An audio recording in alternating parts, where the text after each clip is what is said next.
Hello students. Uh, Today's our topic is pressure due to fluid column at rest. So you must have experienced that when you climb a mountain the pressure decreases. Similarly when you travel in an aeroplane the pressure is again decreases, and when a swimmer dives in a swimming pool the pressure increases with the depth. So all this due to the fact that liquid or fluid exerts a pressure at any point. So in this video we will study about the pressure due to a fluid column at rest. So for this we consider a water sample of cross section area A in the form of cylinder. So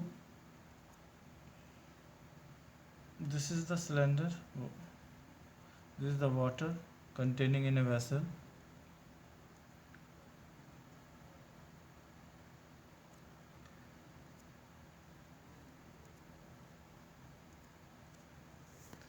This is the water containing in a vessel, and consider a small cylinder. So this cylinder has two faces, top face and bottom face. So top face is at level 1 and bottom face is at level 2. So level 1 at a depth h1 from the interface of air and water, and h2 is the depth of level 2 from the interface of air and water. There are the three forces acting on the cylinder. First is that is F1 force acting downward on the level 1.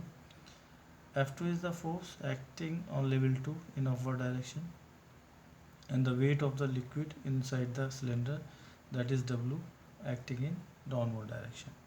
So these are the three forces. These are the three forces F2, F1 and Fg. This is the gravitational force. This is equal to weight mg. It acts in downward direction.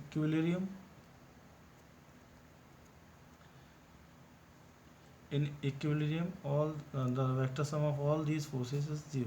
So consider the downward direction is positive direction. This is F2 is upward direction is positive direction. So F2 is positive. So F2 minus F1 minus mg is equal to 0. So we will find the weight of the liquid. So what is the weight? Weight is equal to m into g. So what is m? M is density into volume, and volume is equal to area into height of the cylinder. So height of the cylinder is S2 minus S1, and A is the cross section area. So volume is A S2 minus H1. So mass is equal to rho A S2 minus H1. So it means weight of the liquid is equal to rho A bracket S2 minus H1 bracket close into G. So on substituting these values in equation number 1, so this equation becomes F2 is equal to F1 plus mg. So F2 is equal to P2 into A, F1 is equal to P1A, because force is equal to pressure into area, and putting the value of mg W, we get on solving P2 is equal to P1 plus rho bracket S2 minus H1g. This equation number 2. So let this equation number 2. Now consider another situation in which level 1 is at interface of the air and water. So it means H1 becomes 0. So in this case H1 becomes 0 and H2 becomes H. This is the depth of level 2.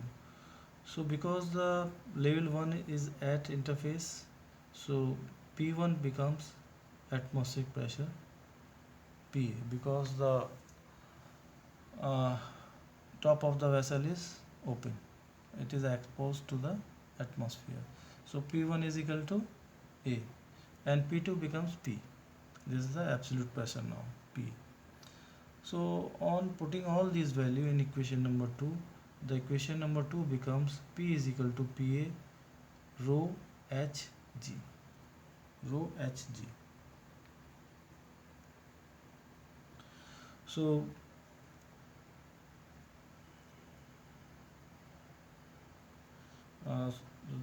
last equation becomes P is equal to PA plus rho Hg which means the pressure at depth h is greater than the pressure on the surface of the liquid. So it means with the depth pressure increases. Here P is the atmospheric pressure, that is approximately 10 to the power 5 Pascal. If we neglect the gravity, P is equal to h rho g or rho gh. So from these equations we conclude the following facts. Number one is the liquid pressure is same at all points at the same horizontal level or at the same depth. It means if h is same, according to equation number 3, the pressure will be the same at all the points. Second point is that the pressure at any point inside the liquid depends on the h. So the value of pressure uh, is depend on the h. More depth, more pressure. Third is absolute pressure, that is P. At a depth h below the liquid surface open to the atmosphere is greater than the atmospheric pressure by an amount hg. So this is P minus Pa is equal to P, that is P minus Pa is equal to rho gh. P minus Pa is equal to rho gh. This is equation number 4.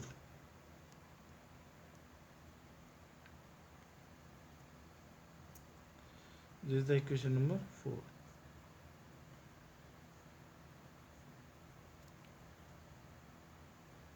So this P minus Pa is known as gauge pressure. So P minus Pa is known as gauge pressure. Gauge pressure.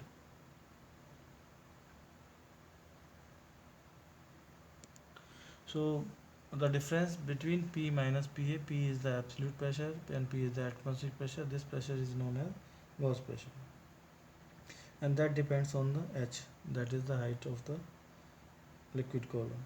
So pressure does not depend on the cross section area or base area or the shape of the vessel.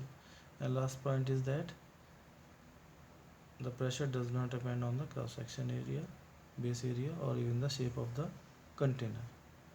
So on the basis of it we define another important phenomena,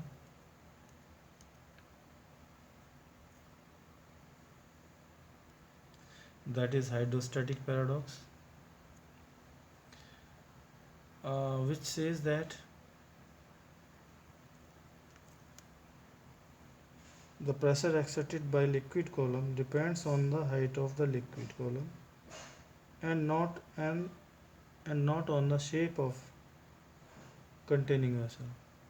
It means the pressure exerted by liquid column depends on the height of the column. So here we have three vessels of different shape A, B, C, which contains different amount of liquid, and they are connected with a horizontal pipe. And when we fill it with water, suppose any liquid, it occupies the same level. इनका क्या हो जाता है, level same हो जाता है. So this is because the liquid at bottom of each section of the vessel experience the same pressure. So at the same depth, pressure will be the same.